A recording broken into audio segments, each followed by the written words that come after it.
आपको क्या लगता है कि कौन सा इंसान शक्तिशाली है? क्या वो इंसान शक्तिशाली है जो आर्गुमेंट करके जीतता है? क्या वो इंसान शक्तिशाली है जो बॉडी बिल्डर है? क्या वो इंसान शक्तिशाली है जिसके पास अंधा पैसा है? या वो इंसान शक्तिशाली है जो लड़ाई करके जीतता है? इन चीज़ों में से कोई शक्तिशाली नहीं। वो इंसान शक्तिशाली है जो अपने माइंड को, अपने बॉडी को कंट्रोल करके, एक्सप्रेस करके काम करता है, काम के ऊपर फोकस करता है, वो इंसान शक्तिशाली है। तो ये कैसे होगा? कुछ मिनट दे दो इन शक्तियों को समझने के लिए, ये शक्ति आपके दिमाग में घर कर जाएगा। ना केवल आप इन शक्तियों को समझोगे, बल्कि आप इन सभी चीज़ों को अप्लाई कर रहे होगे। ये सभी चीज़ें पर्सनली यूज़ करके देखा है। जितना मैंने इन सभी चीज़ों को अप्लाई करने के बाद फील किया, उतना आप सुनने के बाद फील कर रहे होगे। आप लोग देख सकते हैं, ये है सही पॉइंट्स। कंटेंट अपना वजनदार है, इसीलिए पॉइंट सामने रखने का जिगर रखते हैं। आप अपनी शक्तियाँ बढ़ाएं।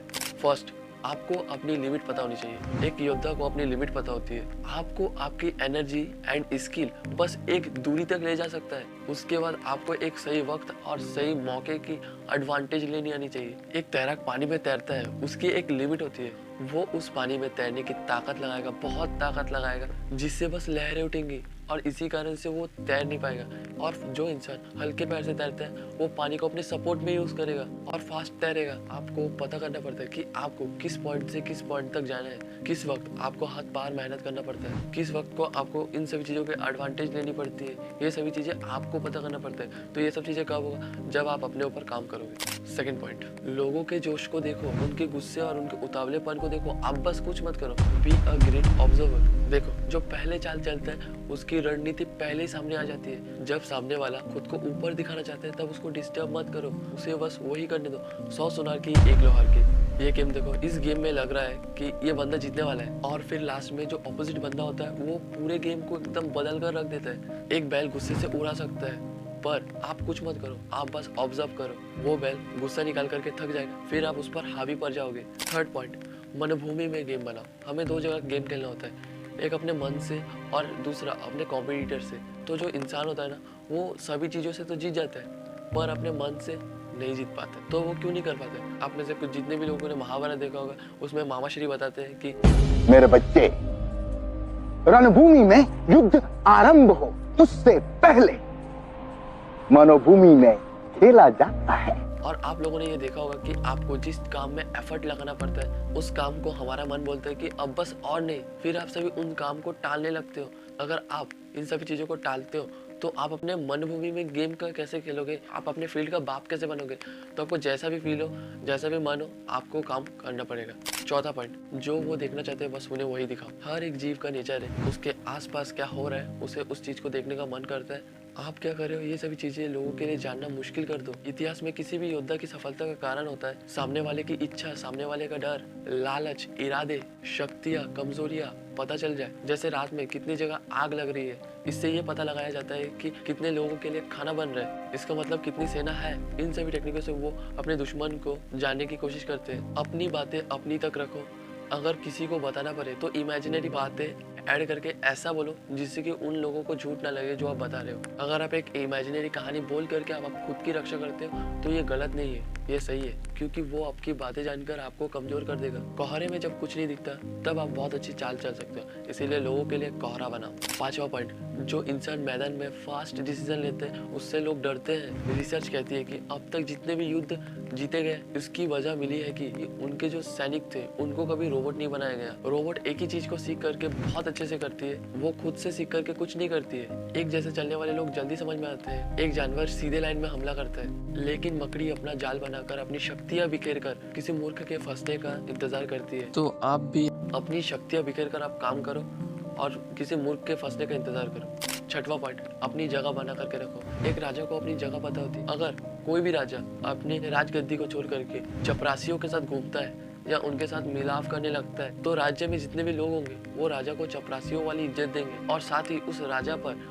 उस चपरासियों का इम्पैक्ट पड़ेगा और उन चपरासियों के हैबिट्स राजा के ऊपर इम्पैक्ट करने लगेगा। आप लोगों ने कई बार ऐसा सुना होगा कि आप जितने भी लोगों के साथ आप घूमते हो, आप उन सभी लोगों के एवरेज बने जा जाते हो। एक योद्धा को खतरनाक क्यों कहा जाता है? क्योंकि लोगों को पता होता है कि ये योद्धा अगर इस खेल में आ गया तो वो आते ही पूरा बवाल मचा देने लगेगा, सबको ऐसे तहस नहस कर देगा। तो सभी को पहले सभी को पता नहीं होता कि इस योद्धा की जगह कौन सी है। ये जगह जो है ना वो खुद से बनानी पड़ती है। अगर आप अपने जगह को छोड़ करके उल्टे सीधे काम करने लगेगा तो लोगों को भी लगेगा कि ये एकदम हल्का है, इससे कुछ नहीं होगा और लोग आप पर हावी होने लगेंगे। आप उन लोगों के साथ मत घूमिए जो आपके कंपैरिजन में बहुत कम है। आप उन लोगों से घूमिए को आपका औकात पता चलेगा कि आपकी कितनी से कितनी तक जगह है। 7वां पॉइंट, लोगों को अपने ऊपर निर्भर कर दो। हर बिजनेस में जो बिजनेसमैन होता है वो सबसे ज़्यादा अपने वर्कर के ऊपर निर्भर होता है, क्योंकि उस बिजनेसमैन को पता होता है ये जो वर्कर्स है यही वो लोग हैं जो मेरे बिजनेस को एकदम ऊंचाई तक ले जा सकते हैं। पर लोग आपके ऊपर कैसे निर्भर होंगे? जब आपकी स्किल बहुत ज़्यादा स्ट्रांग रहेगा। जब आपकी स्किल स्ट्रांग रहेगी तब आपको काम के पास नहीं जाना पड़ेगा, काम आपके पास आएगा। आपका बॉस बुलाएगा आपको। अगर आप किसी भी जगह छोड़ देते हो तो अगर उधर का कोई वर्कर या कोई छोटा मोटा बॉस होता है तो वो आपको बोलेगा कि भाई आप आओ मेरे इधर, आप मेरे इधर काम करो, क्योंकि आपकी स्किल स्ट्रांग है। तो आप कितना भी डिमांड करोगे वो सामने वाला बंदा आपको देगा, क्योंकि आप उसके कुछ प्रॉफिट कमा देने वाले हो। इसलिए आपकी खुद की स्किल डेवलप करो, स्किल को तगड़ा रखो, जिससे कि आपको लोगों के पास ना जाना पड़े, आपको लोगों के ऊपर निर्भर ना होना पड़े, लोग आप पर निर्भर हो।